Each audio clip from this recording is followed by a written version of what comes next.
My name is Rosa McCord. I'm 46 years old, and I should have seen the disaster coming long before it detonated in my living room. When you want love to work, you learn how to lie to yourself. You tell yourself you're being generous, patient, understanding. You pretend the cracks are quirks, and the manipulation is stress.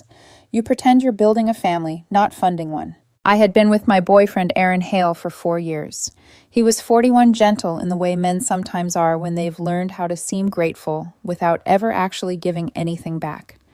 His daughter Lila was 18 when I met her. Sweet, soft-spoken, the kind of girl who made a shy smile feel like a gift. She thanked me when I paid for dinners, held onto her textbooks like she cared about school, and always looked a little hopeful when she talked about the future. I wanted to believe in them, in him, in us. 2 years into the relationship, we got engaged. I bought the house, a 4-bedroom place with a yard and a good school district. My financial advisor insisted it stay in my name, especially after what I'd been through in my own previous marriage. I agreed. I didn't think it would matter. I trusted Aaron. He worked part-time, maybe $800 a month. Lila was supposedly taking a full load of community college classes. They were doing their best, or so I thought. So I covered, well, everything. The mortgage, utilities, groceries, Lila's tuition, Lila's books. Then I added them both to my credit accounts. Supplementary cards, allowances, support, stability. Allowing $500 a month for him, $800 a month for her, and a quiet hope that they'd feel supported enough to build a life with me. Last Saturday shattered that illusion. Lila stormed into the living room in the middle of a movie Aaron and I were watching. She didn't look upset. She looked entitled, like someone who'd been kept waiting too long. "I need a car," she declared. Not asked, not explained, announced. I muted the TV and looked at her calmly. "What happened to the Honda?" "It's embarrassing," she snapped. "Everyone else drives new cars. I need something decent." My Honda was a 2019 Civic with barely 30,000 miles. I'd bought it for her last year. "The Honda is decent," I said. "It's humiliating," she shot back. "Everyone I know drives a Mercedes or an Audi." Aaron nodded sympathetically.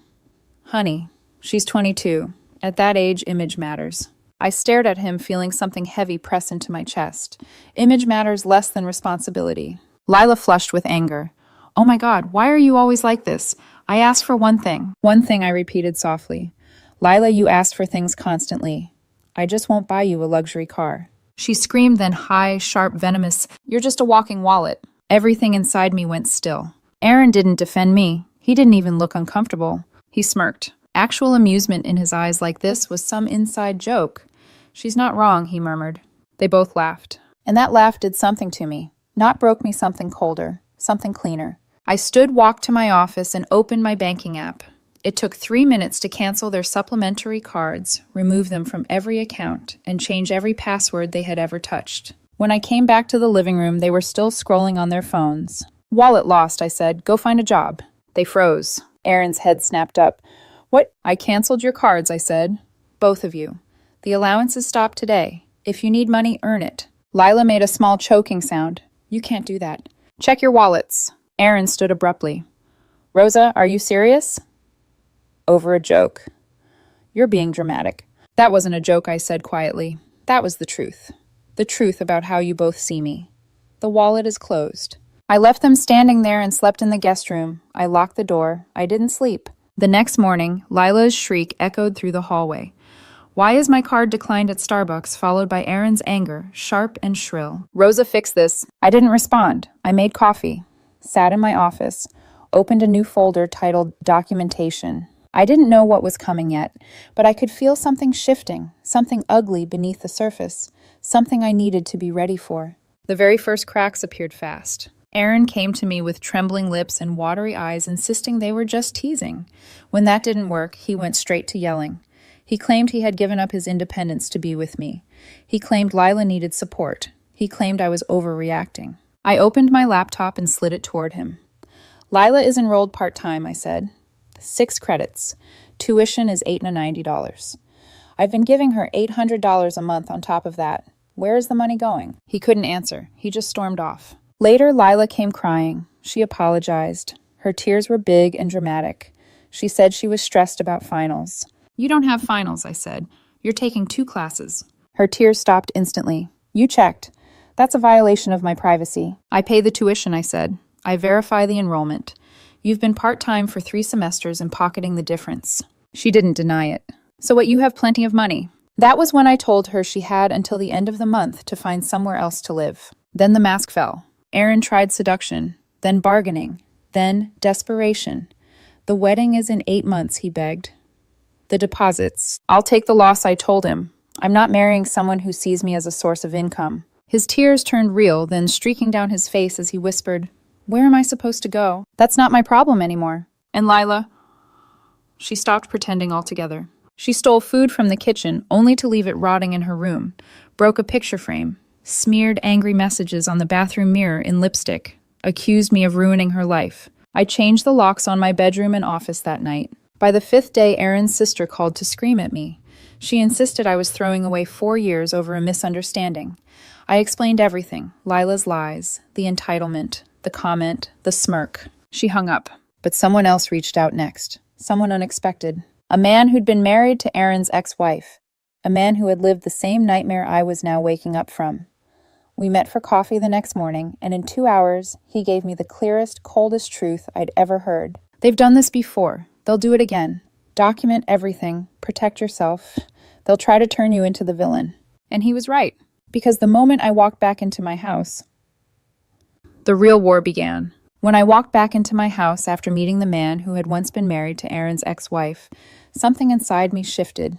It felt like the door had slammed shut on an old life and opened into a new one, a colder, clearer one, where every illusion I'd clung to evaporated like steam. He had warned me, they'll turn you into the villain. They'll make noise. They'll cause chaos. So get ready. I didn't understand how right he was until I stepped into the house and heard Aaron's voice at the top of the stairs. Harsh, accusatory. He wasn't even trying to hide the hostility anymore. There you are, he snapped. You can't keep ignoring us. I set my keys down, keeping my tone even. I'm not ignoring you. I'm just done paying for your lives. His jaw clenched. I've been thinking, you're making a huge mistake. Lila is stressed. She's under pressure. You should be supportive. When has she ever taken responsibility for anything, I asked quietly. Aaron didn't answer, or maybe he didn't know how. Instead, he pivoted something he did more and more now that manipulation wasn't working. You promised to help us, he said, voice trembling like he expected sympathy. That's the only reason we planned a wedding. You said we'd be a family. I thought we would, I admitted. But what kind of family laughs while calling someone a wallet? He looked at me like I'd slapped him, as if I was the one who had crossed a line. You're exaggerating, he muttered. I'm documenting everything, I replied. I'm not exaggerating. That was the first time I saw genuine fear flicker in his eyes. Not fear of losing me. Fear of losing the lifestyle I provided. He didn't know it yet, but that fear would drive everything he did next. Lila was waiting in the hallway when I went upstairs to retrieve a stack of financial papers. She was leaning against the wall with her arms crossed, her face twisted into something between annoyance and triumph, as if she thought she'd already won a battle I didn't even know she was fighting. You've ruined everything, she hissed. Everything. Do you feel good about that? No, I told her honestly, but I feel good about taking back my life. She scoffed. You're unbelievable. I said sorry. No, I said, you performed sorry. Her eyes widened, offended. You don't know what I'm going through. You're 22, I said softly. You have your whole life to build something. But you will never build anything if you expect someone else to fund it. She rolled her eyes so hard I thought they'd get stuck in the back of her head. You're just punishing us because we joked about the car. It wasn't a joke, I said. It was the truth you didn't bother to hide. I walked past her and shut my bedroom door.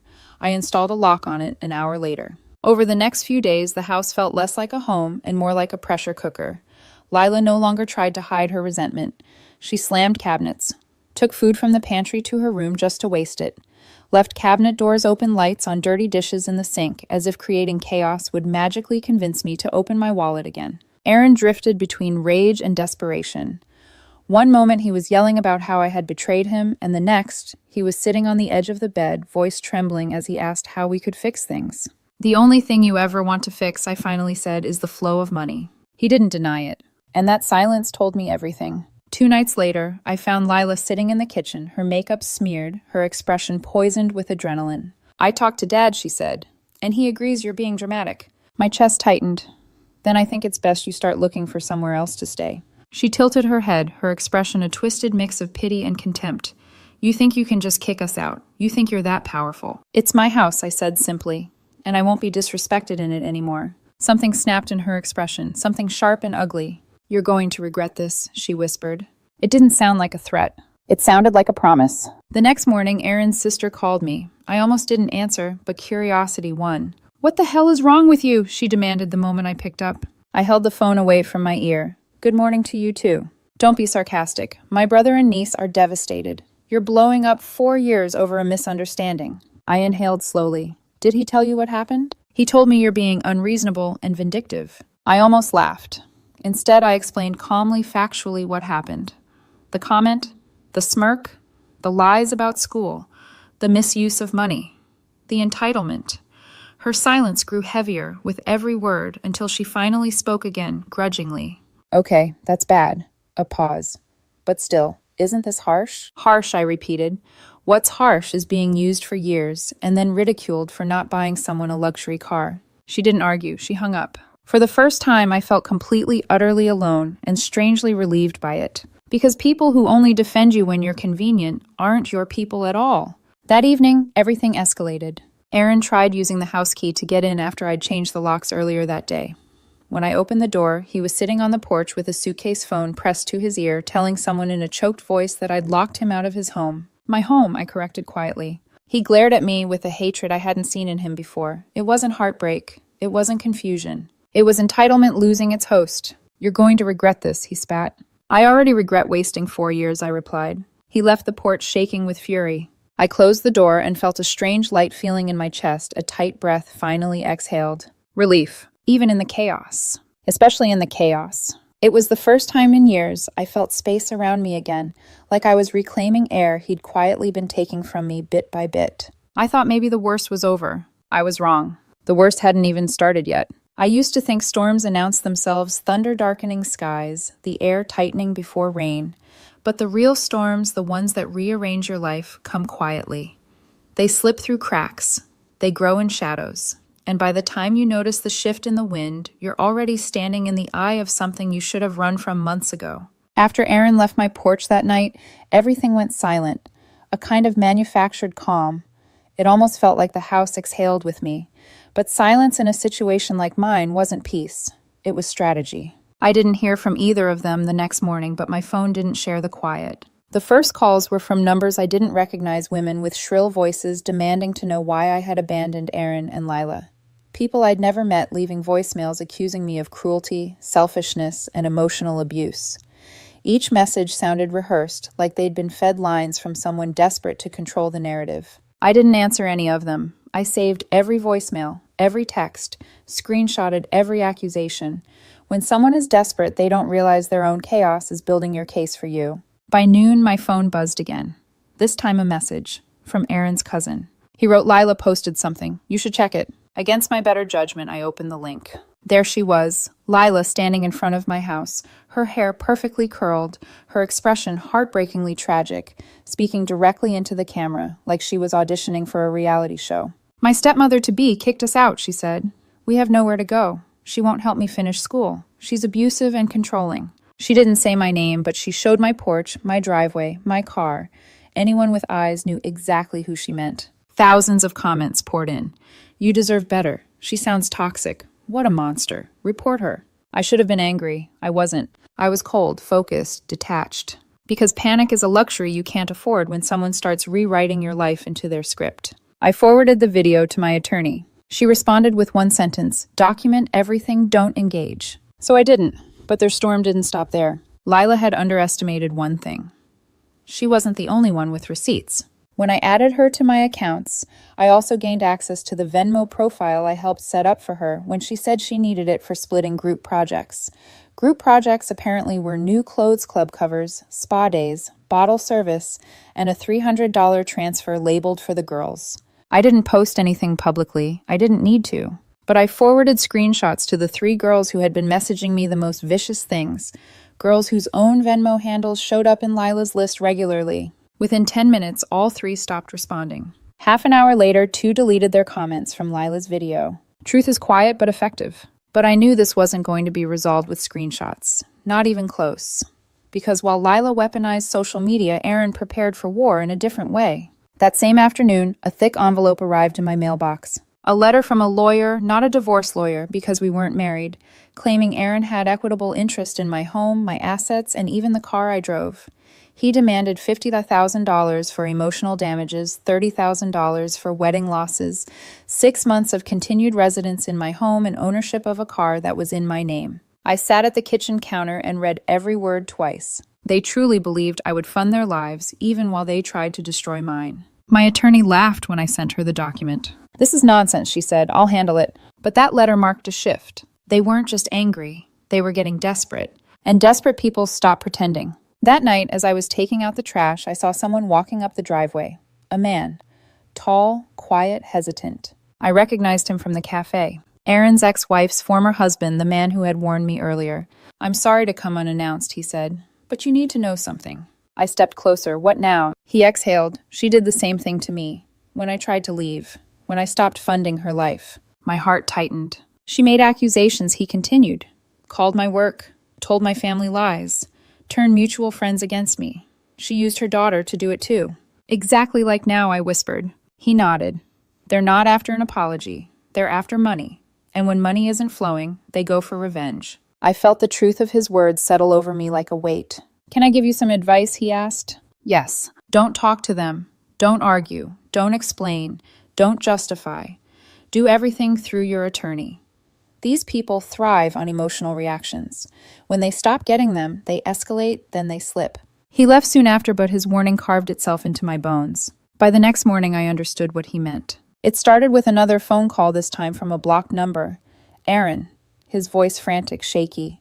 "You need to fix this," he demanded. "Lila's crying. You're ruining our lives." "I'm not responsible for your choices," I said. His tone flipped instantly. "You heartless butch. You're doing this on purpose. You want us to fail." I hung up. He called again, and again, and again. I blocked him. Within minutes, a different number called. Then another, and another. Friends, relatives, strangers. One woman said, "You're disgusting. How could you hurt a young girl like that?" I took screenshots, saved the voicemails, forwarded everything to my attorney.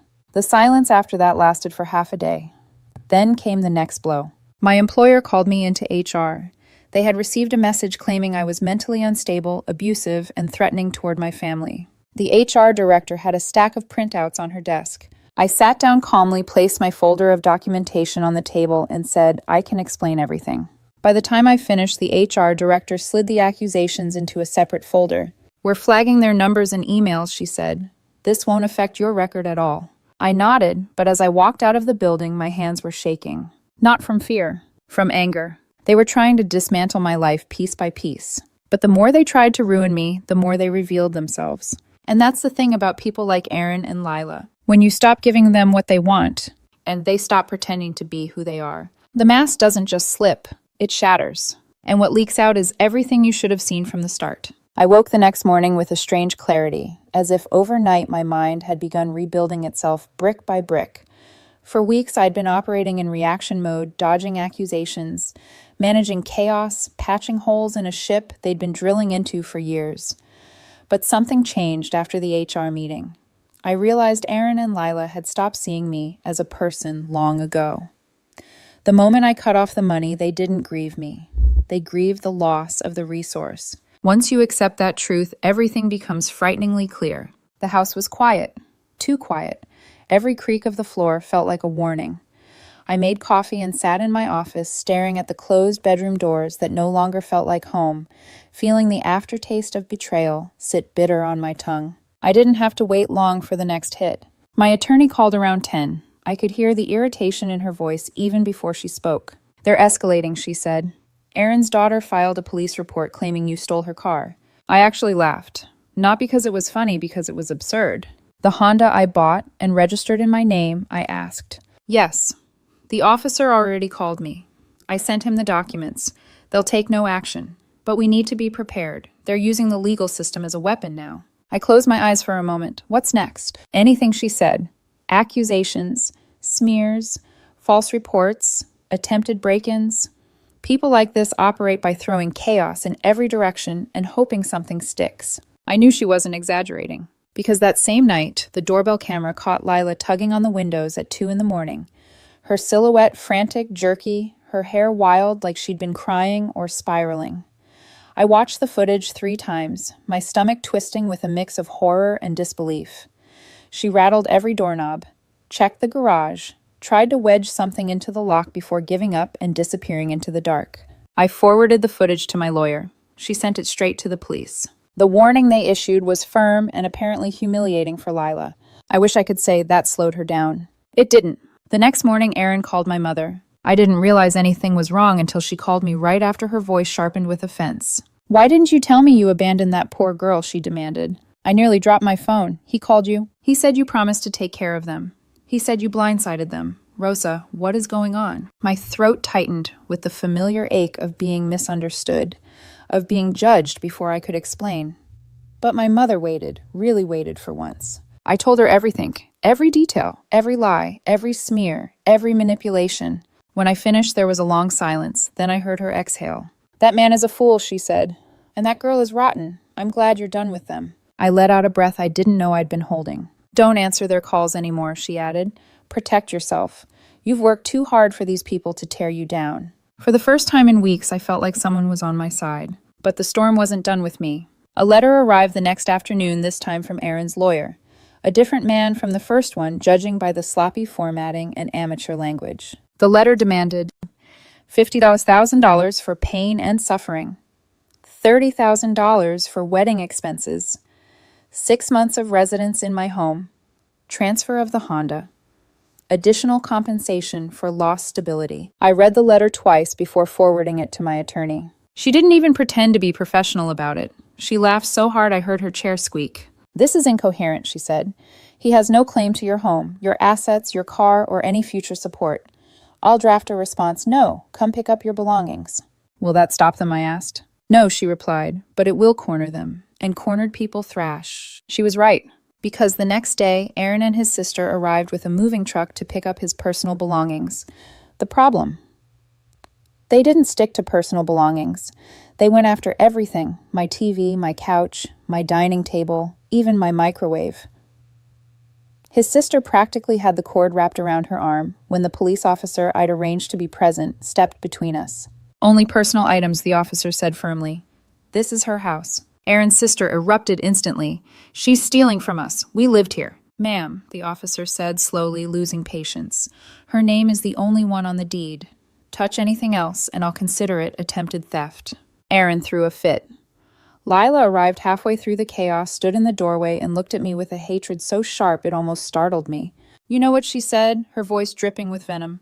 "I hope you die alone." I didn't react, didn't flinch, didn't give her the satisfaction. I simply watched them carry out his closed toiletries and the few pieces of bedroom furniture I'd allowed him to take. It felt like watching trash being taken out. Necessary. Final. When the truck pulled away, the house fell into a quiet so pure it felt like stepping into a new life. But the peace lasted only until I opened my laptop that night and decided to go over my finances, something I'd been avoiding. What I found made my blood turn cold. Erin had been taking cash advances from the supplementary credit card for months, thousands of dollars. No explanation, no record. Lila had been using her supplementary card to buy gift cards, hundreds of dollars worth, then reselling them online for cash. It wasn't carelessness, it wasn't mismanagement. It was intentional, planned. Exploitation disguised as family. I documented everything and sent it to my attorney. "This is fraud," she said.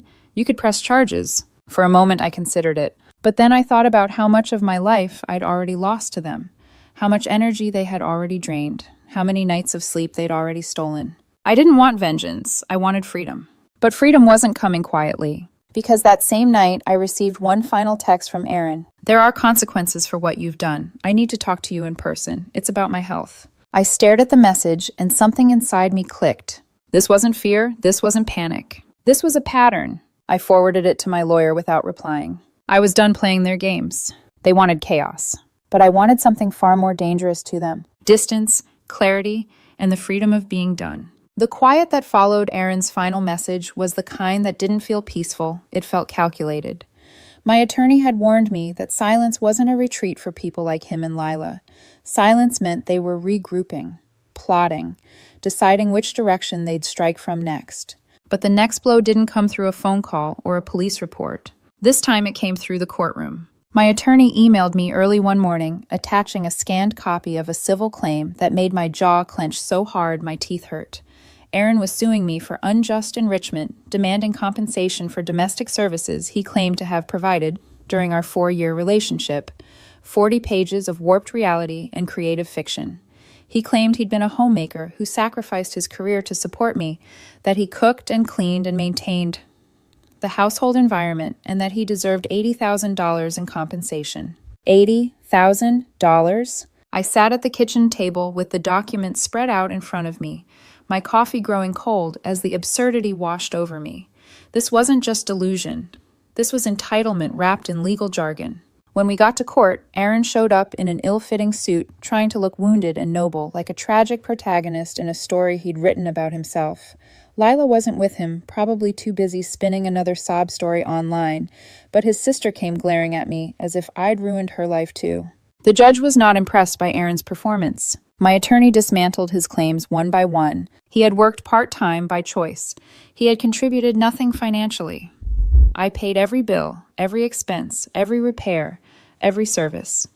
His domestic labor consisted of occasionally heating up leftovers and buying decorative pillows with my credit card. Then came the numbers, $72,000 in allowances I had given him over 4 years.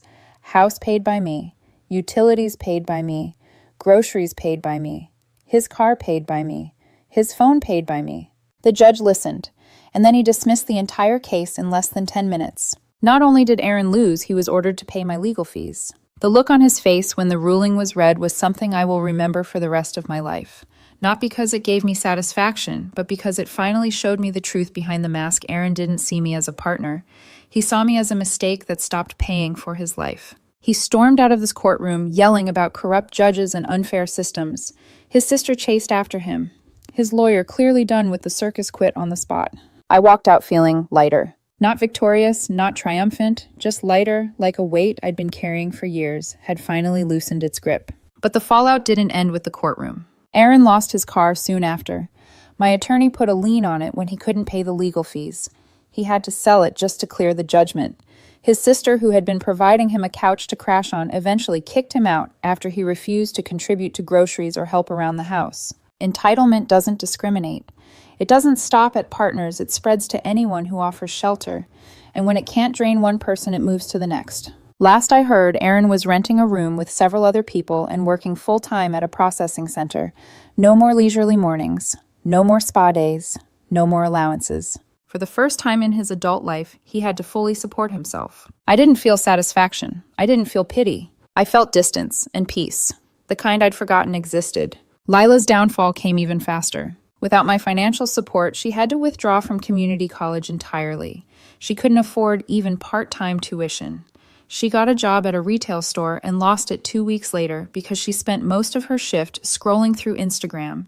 She drifted between friends' apartments, borrowing money, burning bridges, and blaming everyone but herself. Someone who knew her sent me a screenshot of one of her rants. She ruined my life. She was supposed to support me. She lied to everyone. I didn't respond. Didn't engage, didn't correct the narrative. People like Lila don't want truth, they want someone to hold responsible for the life they're unwilling to build. Her pattern was predictable, the same one the ex-husband warned me about: find someone generous, drain them, lash out when confronted, move on to the next mark. I wasn't her first, I wasn't going to be her last. I was just the one who said no. In the weeks after the court decision, my house became mine again. I donated the furniture Aaron always claimed he picked out, even though he bought none of it. I repainted walls, replaced linens, rearranged rooms. Every change felt like wiping fingerprints off a window. It was cleansing in a way I didn't know I needed. Friends came by with takeout and wine. My mother visited more often. She'd stand in my kitchen, arms folded, and say things like, "You look lighter," or "Your eyes aren't tired anymore." And it was true. I slept better, ate better, focused at work better. I even got a promotion, something I didn't realize my stress from Aaron had been quietly sabotaging for years. My therapist, gentle patient, deeply intuitive, helped me understand something I wish I'd learned sooner. I'd been trying to buy stability, not consciously, but in some quiet part of me, I believed that if I gave enough money, support, patience, comfort, someone would finally choose me, stay with me, love me. But real love doesn't need receipts. It doesn't keep score. and it doesn't laugh when it calls you a wallet. One afternoon, about 2 months after the courtroom fiasco, I opened my mailbox and found a letter addressed in handwriting I recognized instantly. Aaron. It was long, pages and pages, rambly, messy, equal parts apology and justification. He said he'd been scared of being alone, that he'd leaned on me too heavily, that he and Lila had taken advantage of me, that he was in therapy, that he was trying to change. He ended it with, "I don't expect forgiveness. I just want you to understand." I read the letter twice, then slid it into the same folder where I'd saved every screenshot, every accusation, every voicemail. I didn't respond. Some things don't need closure. Some things shouldn't be reopened. What mattered was this. My wallet was closed. My heart was protected. My home was mine again. And I was free. For the first time in a long time,